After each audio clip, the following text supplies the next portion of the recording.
My name's Amber. I'm the agency owner and CEO for Live Free Virtual Services. I'm not only a daughter and a sister and a wife, I'm also a mother to 5 children, 3 girls and 2 boys. My mission really is to help others find and pursue their true passion in life. And my vision to build a community of strong women entrepreneurs and small business owners that share the same values and aspirations in life to motivate, inspire, and empower other women around the world.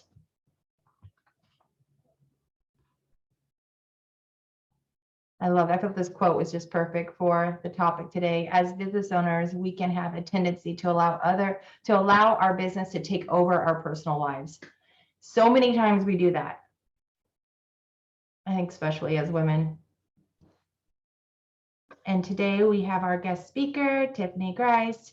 Thank you so much for joining us, business process and optimization specialist strategist, right? Thank you, Tiffany. I appreciate you joining us today. I'm excited to share you and your business and your journey with everyone. Yeah, you want to introduce yourself real quick? Yes, again, my name is Tiffany Ghrist. I am a business process and optimization strategist with Process Prowess. What I do is help entrepreneurs essentially organize their chaos.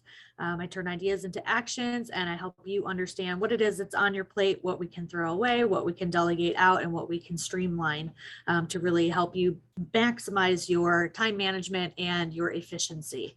Again, turning ideas into action. Sometimes it's easy, especially now with everybody working from home and things, no collaboration to get stuck in your head.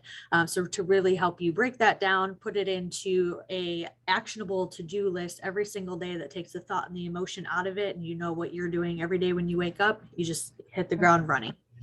Right. Everyone struggles with that. I think most business owners, once you can get that cleaned up and put together and have a plan in place, it makes life so much easier, especially as a business owner. Thank you. Absolutely. Let's start with, maybe tell us your backstory and why did you get into business? So my story starts in corporate America, where I kind of learned a little bit of a lot of things. I ended up finding myself in a position where I was helping corporations, organizations, and departments kind of break down their processes and their strategies and then build them back up to make them more efficient. That went along with not just the processes, but also the team building aspect of it, as well as monetization of things, finding lost revenue and helping the companies or departments become more profitable. I also have a background in building call centers, more in the insurance space. So anywhere from the personnel, HR type aspects to it, all the way through operations, sales, marketing, you name it. I've got my hands dirty in it. So my last position in corporate America, I kind of worked my way around the office building and broke down and built back up departments within the company. And when it got to the time that it was for me to move on to the next department, my role essentially was backfilled, because not only was I building processes, I was kind of managing things in the interim. So it kind of got to the point where I had worked my way around and there was no other departments for me to build. So they laid me off, and I took some time, self-reflection. I said, you know what? I'm tired of making other people money. This is my true passion. This is what I love to do. So in my time over the last 7 years after having been laid off, I've built multiple businesses, not just for myself, but also for, friends, former coworkers and things like that. And I decided that it was time to take this and turn it into my business, because I have such a huge passion for it. And I like getting my hands dirty in a bunch of different things. So I love it. You can so tell that you have passion for it. With all your experience, I mean, it's great. You're able to help others do everything that you've already learned all the details and processes of doing. So I think that's great. Thank you.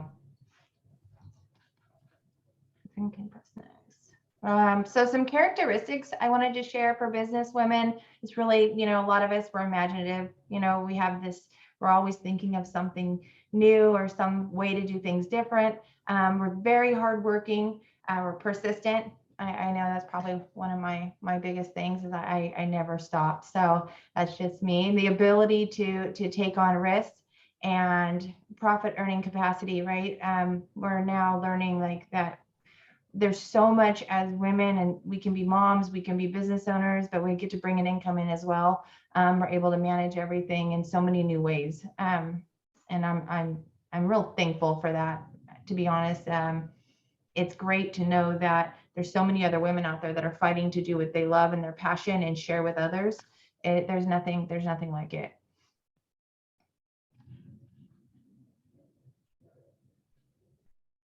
Oh, how do you handle work-life balance, Tiffany?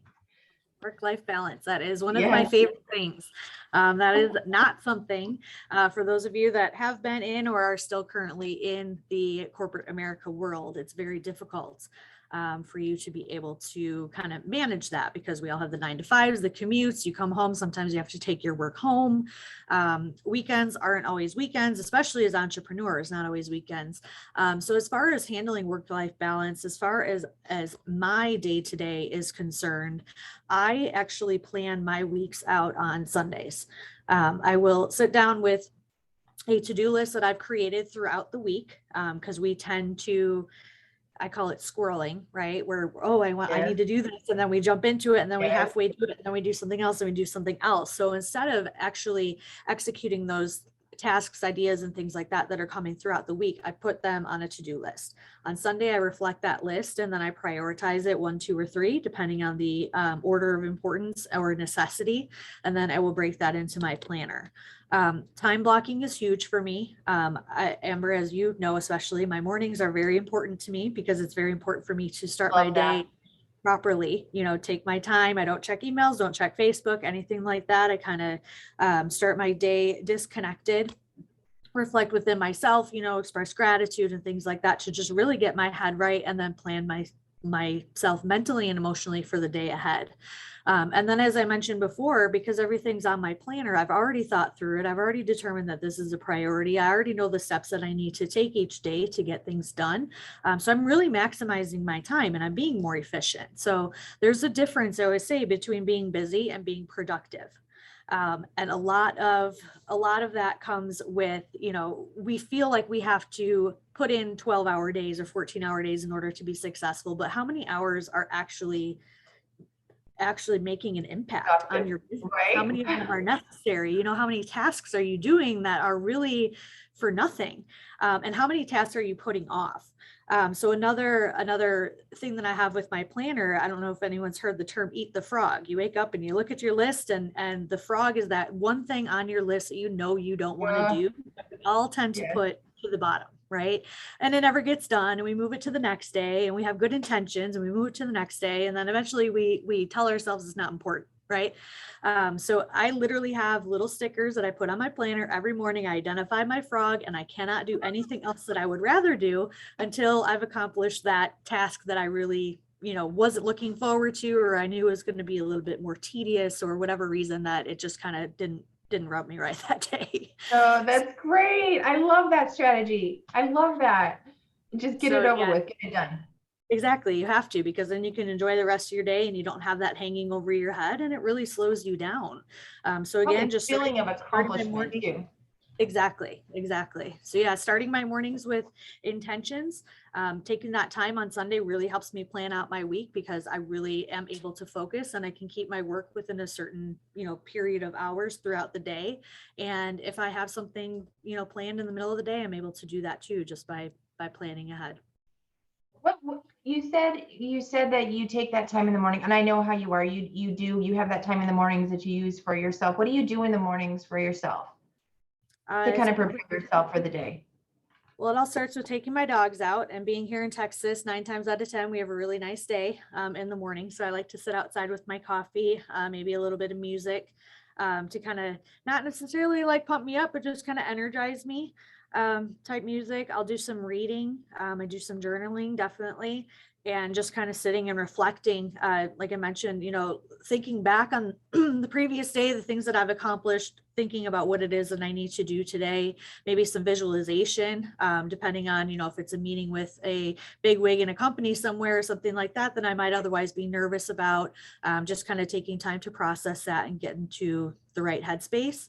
And then I always, I have a home office and I always close my door when I leave and open my door for that day, because that to me is triggering. This is when work starts. This is when work is over. But on my door, I have this little motivation uh, graphic that I made. And it's got a couple affirmations that's like, you know, it ends with let's do this. And as soon as I open the door, that's when my day starts. So Oh, that's great. Okay. So you have a process. Even with your personal life, you have a process. yes. Perfect.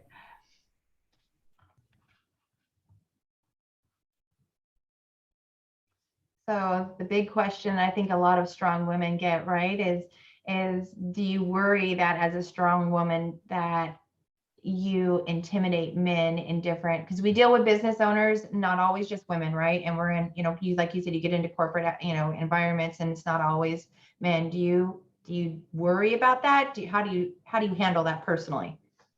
I would say that it's not necessarily a worry as it is. I've experienced the backlash, and I will use that word backlash of, you know, the feelings that come about.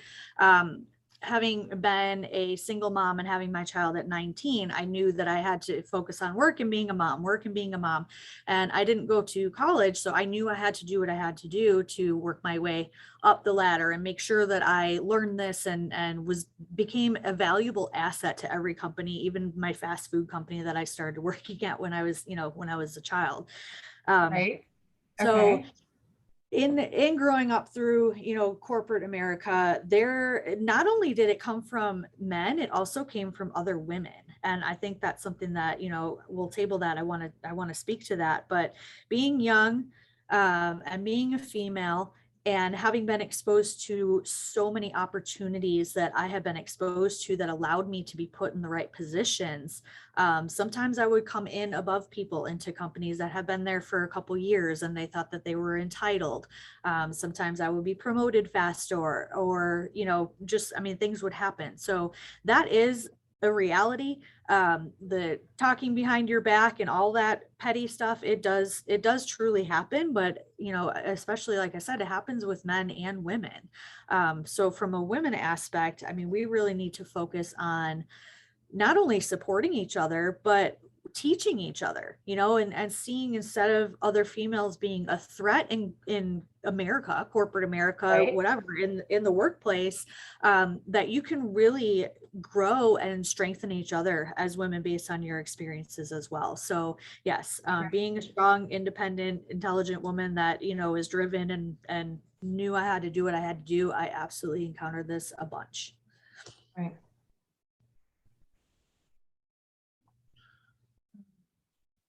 So I know you said you're a mother, right? So tell me, mother, business owner, right? So can you tell me, how do you do it all? I know you're a process person. Is that the Yeah. key? Yeah, I honestly, I mean, and I don't know if that's just me because the way I'm wired, but I truly do think that it is a matter of just having a plan and being intentional. You know, I am in a relationship. I have my son. He's, you know, at that age where he's kind of been able to detach himself from me, but to get to that point, again, as a single mom for, you know, 20 plus years, it wasn't easy. It was a matter of always just making sure that you prioritize. And sometimes it does mean for longer days, depending on what all that you have on your plate. But if you're really taking a step back and figuring out how you can maximize your time and how you can prioritize things, then absolutely. I mean, you know, Amber, you had mentioned like not just professionally, but personally, I do have a structure. And it's funny because my boyfriend is not a planner. He is a go with the flow person. And I'm like, what do you want for dinner? I'm going to be here this day and that day. And like, I am very, so that I can make sure that I have time, you know, for my son on the days that he's off or when he gets home at night. And so that I can, you know, spend time with my loved ones. And so that I can schedule my meetings, but also the things that are important to me, like my mornings. You know, my day doesn't start until 10 a.m. Because I'm disciplined. So I don't work a full 8-hour day just because I've got it so processy. But yes, processes, as I will attribute my ability to juggle all of the things from day one, especially, you know, back being young and trying to manage everything on my own too. Absolutely. Hard. No matter who you are, it's hard. And so, back to how do you incorporate motherhood into the business, right? I think that's something that we as mothers, it's very difficult, or it's been difficult for myself, right? To be able to manage all their needs, manage the requirements that you need to be there. Your children rely on you. It's life. It is what it is, but you have a business that needs you as well. So it's not easy to run both. So how do you manage that? How do you incorporate the two together? I know you just mentioned that you take that time, you schedule your time so you're off on certain times with your child. What else do you do to make sure that you have that time with your child? Well, I'm going to speak to kind of more in his younger, more formative years. Okay. When I first became a mom, I was in the retail environment. So my hours were all over the place. I was in retail management. So, we have inventory and then have to be back at 7 o'clock in the morning. And my schedule was all over.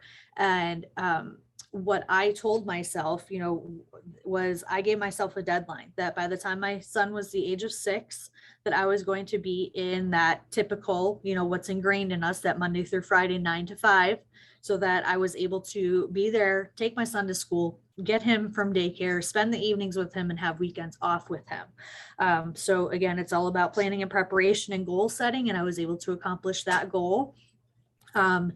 So again, it's just a matter of having those boundaries and those expectations and doing what you need to do in order to incorporate all aspects in your life. And then the other aspect of it is sometimes you do have to bring your work home. Sometimes you do have to work late. And I remember there were times when I was in the insurance space in the call center world that I had to bring my son with me. So I literally incorporated my son into business because you have to. And I remember we were just doing all this enrollment paperwork, and my boss had my son on the ground doing push-ups just to entertain him, but he didn't care. He embraced it and he understood. And I think the biggest thing when it comes to being a mother, especially if you're on your own or don't have a huge support system, and if you're running your own business, and again, you still don't have that team or anything in place, is to really just keep the lines of communication open. Because I know, as a child of a single mom who worked a lot, we didn't have that communication, and there was some misunderstanding or lack of understanding from a child's standpoint. So I think as many times as you can literally bring them into your world, communicate with them, teach them, show them even the things that you're doing that they shouldn't do. This is why I'm having to do this, and this is why it happened, so that you can really help form them into the tiny humans that you've created to get them to be. And I can happily say that my son is 21 and he is very successful in his job already.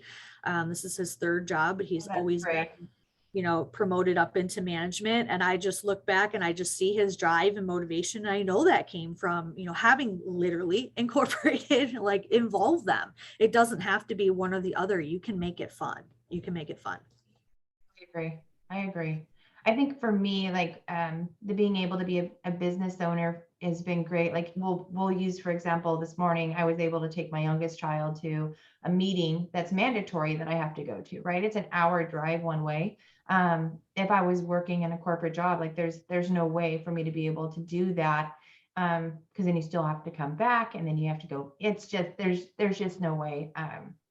But I'm thankful that I'm able to set up my days to be able to do that in the morning and spend that time, because it's important that they know that I'm putting them first, right? Because we need what's best for them. But then I'm able to schedule time. And here I am, come back and get onto a webinar and be able to spend this time with, in the business side of it. So I love it. I love it.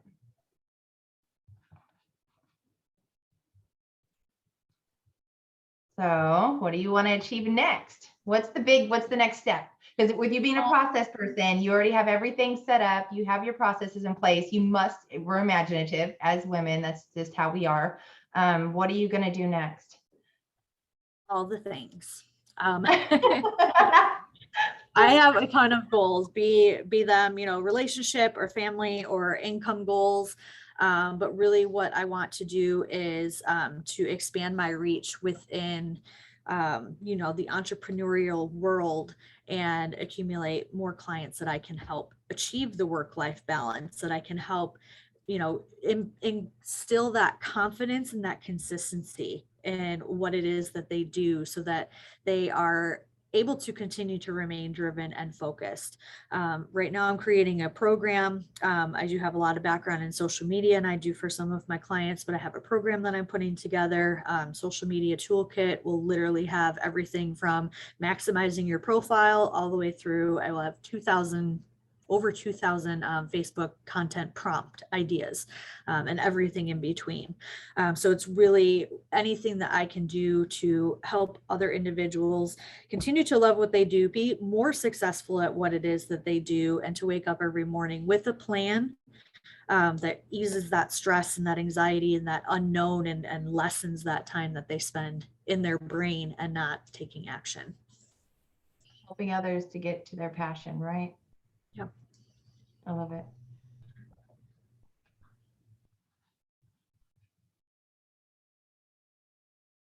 What would you say are your tips for growing a woman-owned business? What would you say are like your top tips you would give somebody who's just starting out?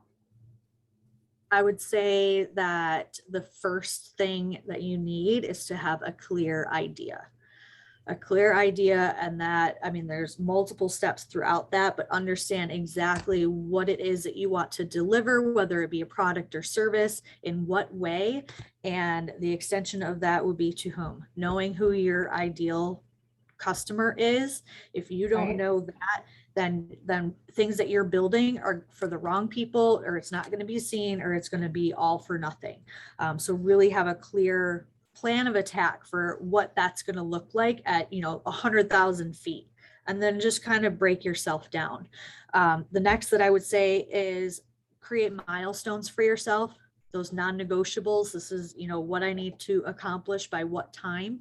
That again, make sure that you're doing things in the right order, that you're not doing things you don't necessarily need to do, or that you're not having to redo things because one item impacts the other. And the third thing that I would say is, when you're creating these goals and milestones and expectations of yourself, take a step back and give yourself grace. We as women tend to think that we need to take the world on, and that things need to be perfect. And if they're not perfect, then we're not good enough, and we don't have that confidence to go out there. We give up on ourselves way too fast. So if you start off with having realistic goals of yourself, write them down, bounce them off a friend, a coach, a coworker, somebody that you meet at the park, whoever it is, and have them read them back to you. And honestly, trust your gut.